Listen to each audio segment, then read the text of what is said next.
మొదటిది మనం లోబడటం. We have to be obedient. ఎవరికి? దేవుని యొక్క వాక్యానికి. ఈ వాక్యం ఏమై ఉంది? ఈ వాక్యం అంటే ఏంటి? హల్లెలూయా. ఎక్కడుంది దేవుడని? ఇది బైబిలా కాదా?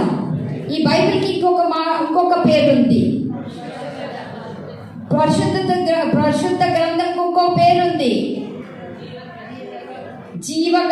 గ్రంథానికి ఇంకొక పేరుంది. యోహాను 1:1 చదవండి.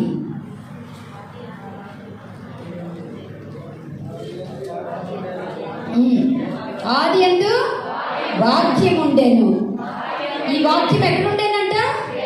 దేవుడి దగ్గర ఉండేనంట. ఆది యందు అంటే ఆది యందు ఆకాశం భూమిని సృష్టించారంటే అప్పుడు ఆకాశం భూమి లేనప్పుడు, పునాదులు లేనప్పుడు ఏముంది?